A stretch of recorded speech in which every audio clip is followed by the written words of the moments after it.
Well, first, just a point of clarity, Imperial Cars UK has nothing to do with Imperials in South Africa. So whether you hate those guys or love those guys, we're nothing to do with them. And just to sort of follow on from the introduction, after 2 years in the creative agency and having taken on Imperial at that point as a client, I then jumped ship and moved to Imperial 9 years ago. And from that point, I'll give you some background to Imperial, and then I'll move into some of the areas that these guys have covered and how we're sort of putting that into the real world. So, Operations Director at Imperial.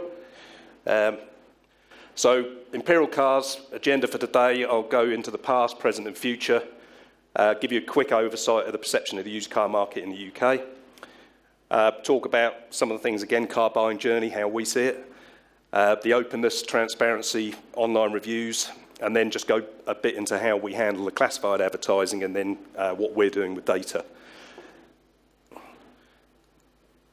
So timeline, the business Imperial Cars was incorporated in 2006, moved to its first real site in 2008, which was an 80-car site.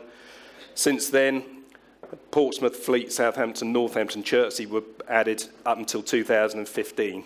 In the last year, we've added another 5 sites, and we're now at the point of 11 sites just to take on a 12th site. Give you some numbers, just talk about the brand. So originally, it was Imperial Cars. When we started to sell volume, we moved into the supermarket range. What we sell, though, is higher-end prestige vehicles. So we're not traditional supermarket. It's more about quality product, 2 to 3 year old ex-lease cars, BMW predominantly, Audi, Mercedes. So we then dropped the supermarket brand and try to come back into the sort of main dealer arena because that's where we compete. So numbers, where are we now? We're top 10 used car independent retailer in the UK. This year we should go to number 7. Projected turnover, 2018-19, 200 million. We're retailing currently 1,200 plus cars per month. We write £6 million worth of finance per month. We're recognised as a digital innovator with the industry. We've worked very hard over the last 5 years on online reputation, and we're award-winning. Not as many awards as Lee, but we do win awards. So just a quick look at financials. So 2017 wasn't a great year for us. We turned a lot of vehicles. We didn't make a lot of profit. We'd opened 3 large sites within a 25-month period, which took a lot of cash out of the business, so we were struggling with that. 2018, much better place. 2019 forecast 15,000 units with a return on investment, return on sales of 2.6%.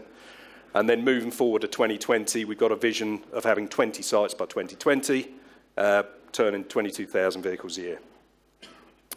So what are our objectives? So we want to enable a true nationwide physical presence, as I said, with a target of 20 sites by the end of the 4th quarter 2019.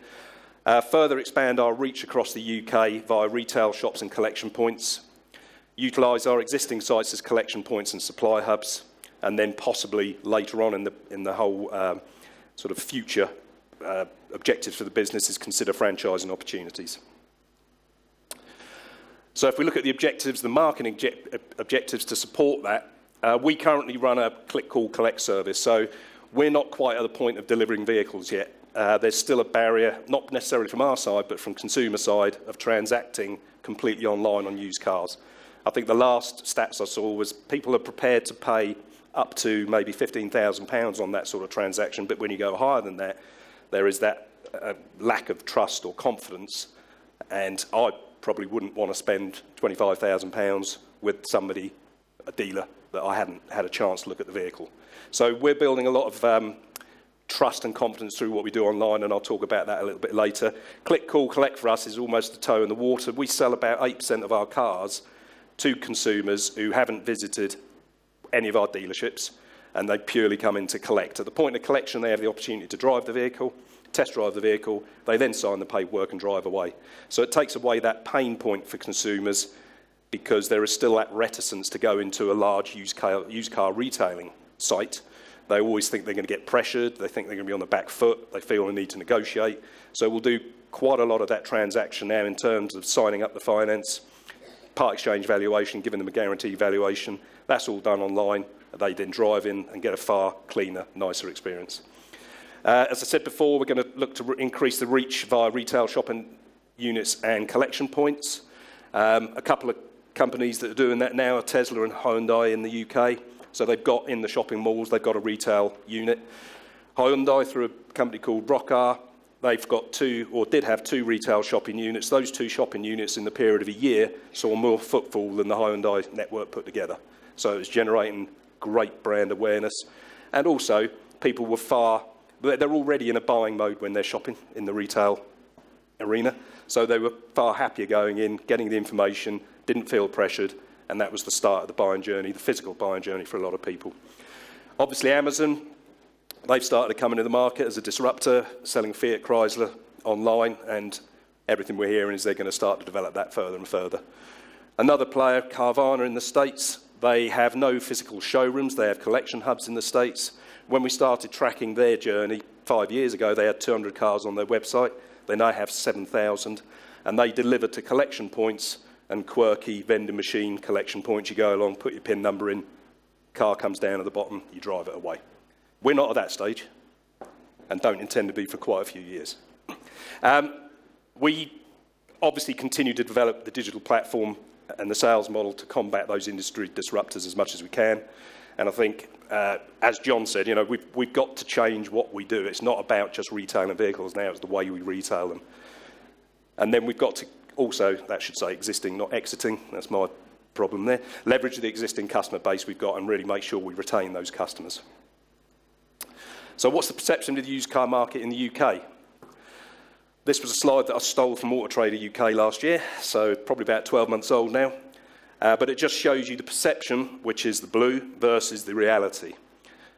If you take what AutoTrader told us through their research as an overall, 7% of people that were interviewed before going into a used car retailer thought they were going to have a good experience, only 7%.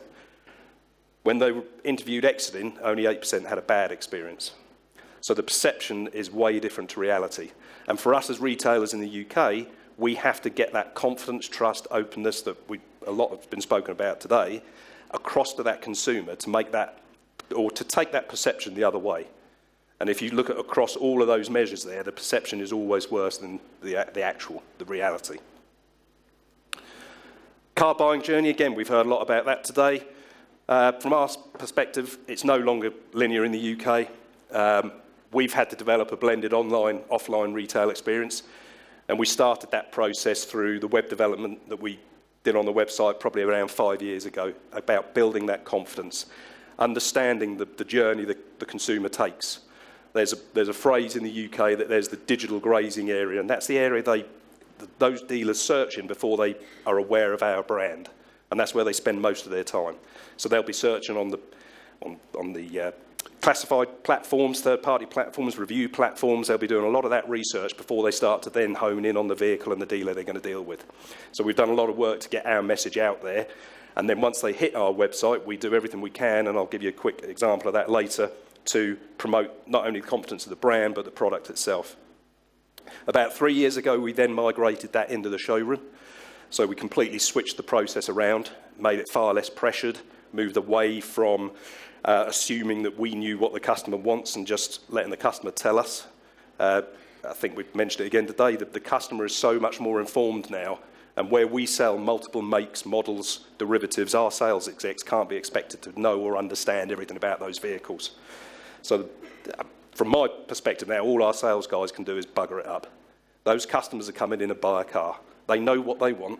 All we've got to do is affirm that, confirm that they're making the right decision, and not try and put barriers in the way to letting them buy those vehicles.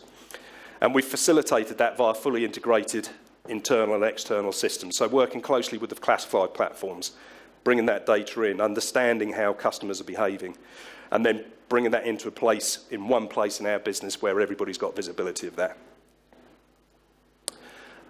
Open and transparent trust.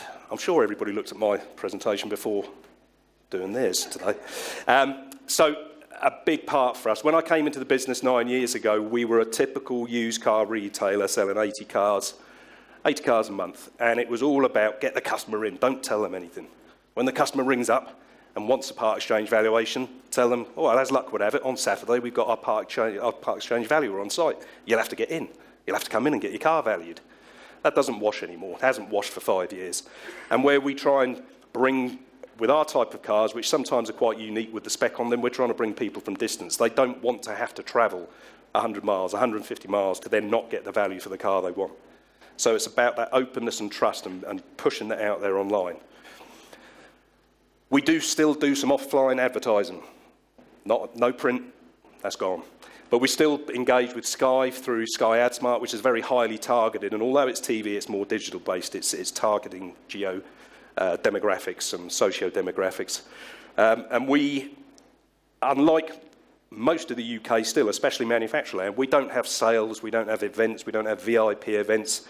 We price to market day in and day out. Our proposition is that we will always be competitively priced. That also helps us when they come on site because we have a no negotiation policy as well, and we'll get that across. So I'll just quickly play this to show you how we promote the brand and try and build that confidence and trust. This is Steve. Steve needs a new car, but he's fed up of visiting car dealership after car dealership only to be disappointed with what they show him. Steve decides to visit imperialcars.co.uk, where he can view more than 1,500 competitively priced high-spec cars before even visiting a showroom, with a 360-degree view of the car's exterior and interior. So when Steve arrives at the showroom, he already knows what to expect. Let's just say Steve's not disappointed anymore. Imperial Cars. Car buying made simple. Okay, so what we're trying to do there is just put forward the brand and display the openness and transparency about our business. There's nothing there about sales, money off, discounts, gifts, offers. It's all about the brand, and what we're trying to do is drive those individuals to our website. When they land at our website, we put a lot of effort and time.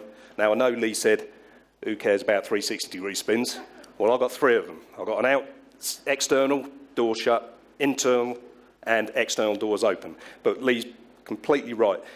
I've got to get those people to that website. So it doesn't matter what channel we're talking about today, the fact is price, product, place, promotion. If our cars aren't priced right and if the product's not right, they're not going to come there. But once they come to our website, we need to be giving them all the confidence in the world. Just picking up on another point Lee said as well, telephone calls into the business. I actually don't want telephone calls in the business unless they're phoning me up to say, is that car still available? I want to buy it. Because we should be answering everything on the platform here for that customer. Owners, service history, what the extras are, the value of those extras, zooming in on the car to see if there's any damage on there, hot spots as we have here on the vehicle showing the spec. For me, it's about getting that consumer fully bought into that vehicle. I want the consumer making the decision to buy that vehicle there and then, and just phoning us up and asking us, when can I come and buy it? So I've just done a quick screencast here. You'll just see run through the website, so typical user journey. So as the car loads, it'll do the spin. It's fully interactive, spin left, right. These are little damage hotspots that we put on here. You can highlight just some of the spec. If you click on those, you'll see some high-res images of those as well. And then if we scroll down, we take a few hero shots. We go into the vehicle highlights again, into the interior there, highlighting the specific specification. We then detail out the specification. We put the inspection and road test. We have the UK logbook, service history, more photos, independent review on the vehicle, testimonials from the customers. We have our part exchange calculator built into that page, finance calculator, and that operates like a micro comparator site. So what we've done there is made everything available on one page. We want the consumer to find out everything they need to find out about the vehicle on one page. And again, when we introduced this and introduced the new sales process, we got a lot, well, I personally got a lot of kickback from the sales team saying, well, why are you doing this? People are going to see everything. Why do you want to do that? They won't come in. But if the product's right and the price is right, we should be confident enough to put that out there and let the consumer make the decision. They're going to make that decision anyway. If we don't do that and someone else does, they're not going to come to us. When we delivered the training for the sales, changes to the sales process, I sat in on one of the sessions and one of the salesmen put his hand up at the end and said, I don't feel like a salesman anymore, because we'd completely switched it around. And it wasn't about, it was, as I said previously, it's about facilitating the purchase for the consumer. Reviews. So again, probably the same here. There's probably 200 plus review platforms in the UK now. A lot of those are unsolicited and unverified reviews, so anybody can go and post review. Competitors, disgruntled employees, ex-employees. So we subscribe to one particular, and we send all of our consumer data to them. They will then go and take and get a request, solicit valid reviews from our from our consumers. Right now, we've got just short of 10,000 reviews. We run at around 4.2 stars. Now, that's not great. That's 84%, but that's real. You know, we've employed sales execs from other competitors who, when they haven't got customers, are told to go and set up loads of Gmail accounts and post their own reviews. So those 100% don't exist. You know, for us, it's about reality, and it's also about understanding where we're not doing things right.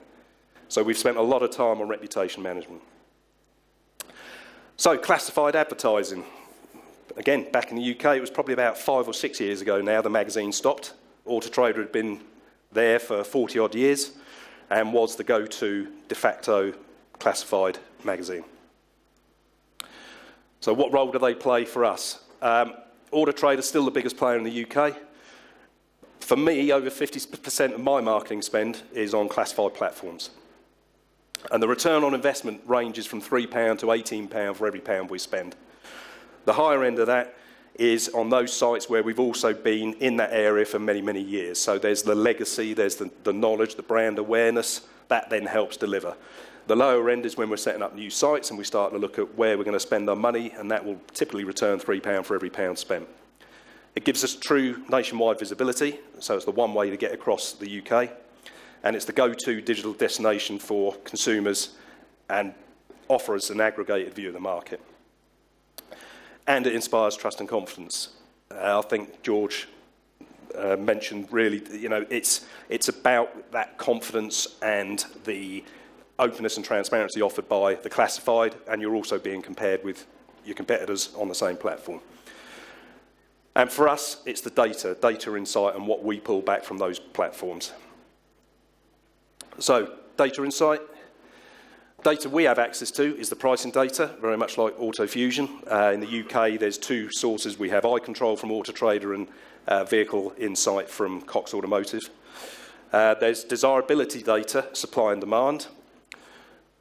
Search data, that's current performance and historic, and then performance data, which is search impressions and advert views. How and where we use this data. So pricing data, we take it right back to the beginning, and I'll show you some of the systems we use. So that really dictates what we buy and how much we sell it for. The desirability data, that dictates, again, what we buy and where we sell it from, because that's regionalised. Search data, that evidences the activity in the market and, again, influences how and where we market that vehicle. And then performance data evidences what's working and what isn't. So if we go into our systems, what we've done as well is we've built our own platforms. So it's great having the dashboard to log into, but for us, where we stock 2,000 vehicles, we've got 6 buyers, we couldn't have them logging into different platforms. So we work on APIs with our suppliers and bring that data in. This, not easily legible, but this is basically dynamic buying side of our business, so we can see every day what we're buying, what auctions we're attending, what we're attending online, delivering numbers back, physical numbers around the performance there. The tool they most work with is this tool, though, which we developed for the tablet. And you can see over the right-hand side there, we bring in the AutoTrader, and it's giving us the trade price, retail, and our price. We don't, that's not something we work to 100%, but that's a sanity check for us. So alongside that, we also bring in our book prices from CAP, and we work retail back. So the guys, our buyers, will click the AutoTrader link logo button there, which will populate the search on AutoTrader, and they'll eyeball the car they're looking to buy, because they've imported the catalogue from the auction, and they'll see where they think it sits. These other numbers here are there for a sanity check to make sure that they're not wildly miscalculating that. And we bring in, also now, we bring in motors data, which is Cox Automotive, to sit alongside that. So we have three different sets of pricing data that we bring in to make sure that to make sure our buyers are buying the right cars at the right price. And we go into auction costs, transport costs, any cosmetic assessment costs, and the system then knows what is the target margin on that vehicle, and it'll work out the buy price. So we've set the retail at $15,990, our price there. Retail on AutoTrader is saying $15,647. If you look up the top here, HPI. Now, HPI for us is where we get our additional factory fit spec detail that we publish on the front end of the website. So we pull that information at the point of purchase as well, because that car's got £2,400 worth of factory fit spec. So that means our guys will probably go a little bit higher to $13,700 to buy that car because there's added value for the consumer. So this is the process we go through to buy cars. So we're taking that data right at the beginning, before we've even bought the car. So we're paying for data we're never going to use a lot of the time, because if it's not, if it doesn't come back through the system and we can buy that at the right price, then we've lost that data. In terms of what we pull in further to that is the desirability. So at the bottom there is AutoTrader's desirability. So this car is best situated at our Chertsey site. It's got a 4.5 desirability. So that just means supply and demand. There's more people searching for that car and there's a lack of supply in that area. And then we've got some drilled down information on pricing, where we're looking at bandings, we're looking at filtering. So it'll show all the like make models. It'll also show anything that's plus or minus 10,000 miles. It'll also show plus a plate, minus a plate. So again, it's a tool for the buyers to look at, drill down into that. If there's any confusion on their part, this is the sanity check. At this point, we'd never say, just go by what that data says. They still need to eyeball that data. Our buyers are responsible for that vehicle from the point they purchase it to the point it's sold. They handle all the pricing as well. So they're committed to that vehicle. We then have a pricing tool, lots of numbers, lots of figures, but essentially we use the same data, we're pulling it in daily from all those platforms. We also automate some of that, so we look at it based on the views that it's getting on our website, the views it's getting on the portals, and we have automated pricing reductions. So if in a week it's had less than 70 views on our website, we'll make a reduction of either 50, 100 or 200 pounds, depending on what the buyer set that reduction at. If those views increase above 70, then that reduction is not made. So we're managing the performance of that vehicle all the way through the process. And it means that we can control and manage 2,000 plus cars using 6 people who are also going out and buying the cars. So it just automates that element of it. And then we track our pricing across all those metrics there, look at the price changes. So there's a lot of data we bring in through the piece that allows us to manage that pricing by the hour, really, and ensure that it's always priced correctly. Search data, again, we work very closely with the likes of AutoTrader and Motors, and they'll provide us with information that we would not have access to in any other way. So when we open a new site, we'll look at what the most searched vehicles are, look at what we've got in stock, look at the average ad views around Ipswich for those vehicles, and we take that all that data into account, and that defines what vehicles we're going to put at that site. And that will change week in, week out, month in, month out. So we don't just think, right, Ipswich is great for BMWs. Every week we're reviewing that and looking at what's selling and what's being searched for. And then performance data. I think, George, you mentioned about transparency around price. Well, that's something that's in the UK now. So AutoTrader will show the consumer whether it's a good price, whether it's it won't show the consumer whether it's underpriced, but it will show whether it's it will show well-priced, good price, but it won't show underpriced and it won't show overpriced. The consumer makes their own decision on that. But what it does show is whether that car is well-priced or good price. So we always sit around that number. 75% of our stock is well-priced, 16.5% is underpriced. Now that's usually cars that are past 60 days in stock. We don't trade out of anything, we look to retail out of everything.